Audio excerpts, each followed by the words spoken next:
Hello বন্ধুরা, সবাই কেমন আছো? তো আজকে তোমাদের মাঝে একটা বাজারের ব্লগ শেয়ার করছি। মানে মাসের বাজার। তো মাসের বাজারে কি কি আনা হলো বাজার থেকে সেগুলোই। তো এখানে দেখতে লাল লাল টমেটো, সিম, বেগুন, কিছুটা আমি ফ্রিজের বক্সে উঠিয়ে রেখেছি, ফুলকপি, বাঁধাকপি, কাঁচামরিচ, মিষ্টি কুমড়া, যেগুলো শীতের সবজি আর কি, প্রতিদিন তো লাগেই, পেঁয়াজ, রসুন, আলু। আর এরপর তোমাদের মাঝে শেয়ার করব আমি মাছ। তো এটা মাসের জন্যই কিনা হয়েছে, একবারে কিনে কেটে রাখলে আর কি ঝামেলা হয় না। এখানে এনেছে আইড় মাছ, একবার এনেছিল আইড় মাছ, খেতে কিন্তু খুব ভালো লেগেছিল, খুবই মজা লেগেছিল, এই জন্য আর কি আবার আনা হয়েছে। এখানে হচ্ছে মলা মাছ আনা হয়েছে, অনেক বড় সাইজের মলাগুলো, এক আঙুল পরিমাণ। আর এখানে চিংড়ি মাছ এনেছে, চিংড়ি মাছ তো আমার ফ্রিজে লাগেই প্রতি মাসে, এই টুকিটাকি ভাজি ঘন্টতে দেওয়ার জন্য।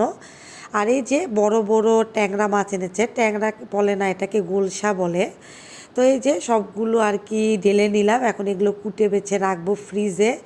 আর একটা মাছ এনেছে, যেটা আর কি না হলেই নয় বাচ্চাদের জন্য, বিশেষ করে আমার মেয়ের জন্য। ছোট মাছ আমাদের পছন্দ, কিন্তু বড় মাছ না হলেও কিন্তু মাসে হয় না। তো দেখো এখানে কিন্তু 3.5 কেজি ওজনের একটা কাতল মাছ এনেছে, তোমরা দেখলেই বুঝতে পারবে। তো কেটে এনেছে, কারণ বাসায় এসব কাটা আর কি ভালো লাগে না, কিন্তু এইভাবে কেটে এনেছে। কারণ হচ্ছে তারা যে কেটে দেয় বাজারে, তারা এত বড় বড় পিস করে না, যেগুলো আর কি বিশাল বড় হয়ে যায়। আর এভাবে কেটে আনলে সুবিধা কি, বাসায় আমরা সুন্দর করে মনের মতো পিস করতে পারি, প্রয়োজন মতো।